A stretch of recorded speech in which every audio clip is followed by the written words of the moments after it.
حضرت علی رضی اللہ تعالیٰ عنہ کی ایک حدیث ہے کہ ایک غلام ان کے پاس حاضر ہوا جو زر کتابت ادا کرنے سے عاجز ہو گیا تھا، یعنی آزادی کی قیمت دینے سے عاجز ہو گیا تھا، اور عرض کیا کہ میری مدد فرمائیے۔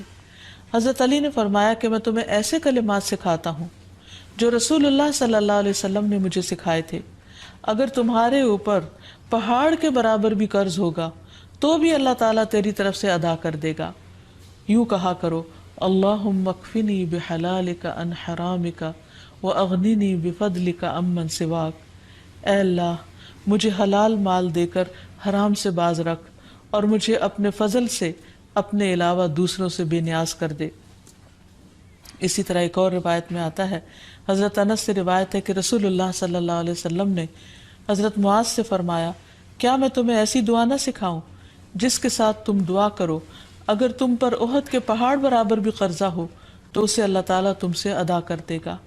اے معاذ یہ پڑھا کرو، اللہم مالک الملک تؤتی الملک من تشاء وتنزع الملک ممن تشاء وتعز من تشاء وتذل من تشاء بیدک الخیر انک علی کل شیء قدیر، رحمن الدنیا والآخرہ ورحیمہما تعطیہما من تشاء وتمنع منہما من تشاء ارحمنی رحمتا تغنینی بہا عن رحمت من سواک۔ اے اللہ بادشاہت کے مالک، تو جسے چاہتا ہے بادشاہت دیتا ہے، جس سے چاہتا ہے ملک چھین لیتا ہے، جس کو تو چاہتا ہے عزت دیتا ہے، جس کو تو چاہتا ہے ذلیل کر دیتا ہے، تیرے ہی ہاتھ میں خیر و بھلائی ہے اور تو ہی ہر چیز پر قدرت رکھتا ہے، دنیا اور آخرت کا رحمان اور ان دونوں کا رحیم۔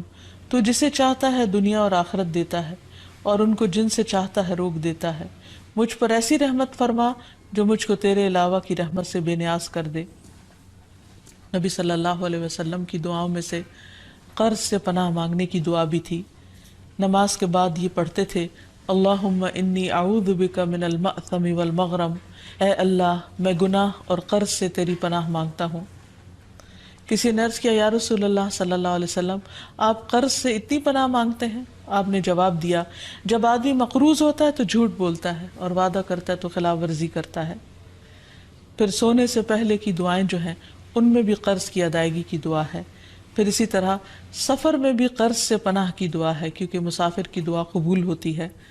نبی صلی اللہ علیہ وسلم جب کہیں قیام فرماتے تو یہ دعا پڑھتے، اللہم انی اعوذ بک من الہم والحزن والعجز والکسل والبخل والجبن ودلع الدین وغلبۃ الرجال۔ اے اللہ میں تیری پناہ مانگتا ہوں غم اور رنج سے، عاجزی سے، سستی سے، بخل سے اور بزدلی سے، اور قرض چڑھ جانے اور لوگوں کے غلبے سے۔ تو یہ ہیں وہ چند مسنون دعائیں جو نبی صلی اللہ علیہ وسلم نے سکھائیں۔ اگر انسان ان کو پڑھتا رہے تو قرض سے نجات حاصل ہو جائے گی۔ بریدہ رضی اللہ عنہ سے مروی ہے کہ میں نے نبی صلی اللہ علیہ وسلم کو یہ فرماتے ہوئے سنا کہ جو شخص کسی تنگ دست مقروض کو مہلت دے دے اسے ہر دن کے عوض اتنا ہی صدقہ کرنے کا ثواب ملے گا۔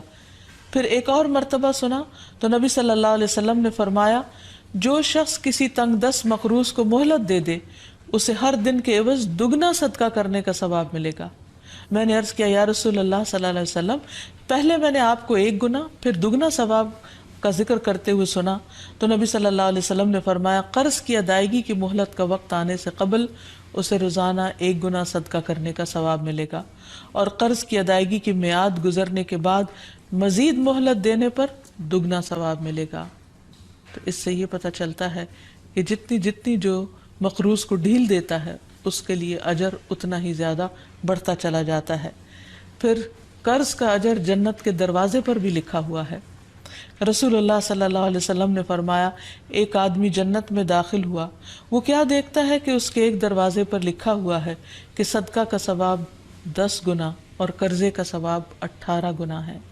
یعنی اگر کوئی شخص کسی کو کچھ 1 روپیہ دیتا ہے تو اس کے بدلے میں اس کو 10 نیکیاں ملتی ہیں، لیکن اگر کوئی شخص قرض کے طور پر کسی کو دیتا ہے تو اس کے بدلے میں 18 نیکیاں اس کو ملتی ہیں۔ پھر اسی طرح نبی صلی اللہ علیہ وسلم نے فرمایا، ایک شخص لوگوں کو قرض دیا کرتا تھا اور اپنے نوکروں سے اس نے یہ کہہ کر رکھا تھا کہ جب تم کسی کو مفلس پاؤ تو تم اسے معاف کر دیا کرو، ممکن ہے کہ اللہ تعالی ہمیں بھی معاف فرما دے۔ رسول اللہ صلی اللہ علیہ وسلم نے فرمایا کہ موت کے بعد جب وہ اللہ سے ملا تو اللہ تعالیٰ نے اس کو بخش دیا. تو گویا جو دنیا میں دوسروں کے قرض معاف کر دیتا ہے، قیامت کے دن اللہ تعالیٰ اس کو معاف کر دے گا. پھر اسی طرح قرض معاف کرنے والے قیامت کے دن عرش الہی کے سائے تلے ہوں گے. رسول اللہ صلی اللہ علیہ وسلم نے فرمایا جس نے تنگ دست کو مہلت دی یا اس کا قرض معاف کر دیا تو اللہ تعالیٰ قیامت کے دن اسے اپنے عرش کے سائے میں رکھے گا، جبکہ اس کے سائے کے سوا کوئی سایہ نہ ہوگا. ایسے شخص کو قیامت کے دن کی سختیوں سے بھی نجات ملے گی. پھر یہ بھی ہے کہ جو شخص کسی کو قرض معاف کر دیتا ہے اسے قیامت کے دن کی سختیوں سے نجات مل جاتی ہے. رسول اللہ صلی اللہ علیہ وسلم نے فرمایا جس کو یہ پسند ہو کہ اللہ تعالیٰ اسے قیامت کے دن کی سختیوں سے نجات دے دے تو اسے چاہیے کہ وہ مفلس کو مہلت دے یا اسے معاف کر دے. اللہ تعالیٰ ہم سب کو ہر طرح کی پریشانیوں سے محفوظ رکھے. وآخر دعوانا ان الحمد للہ رب العالمین. السلام علیکم ورحمۃ اللہ وبرکاتہ.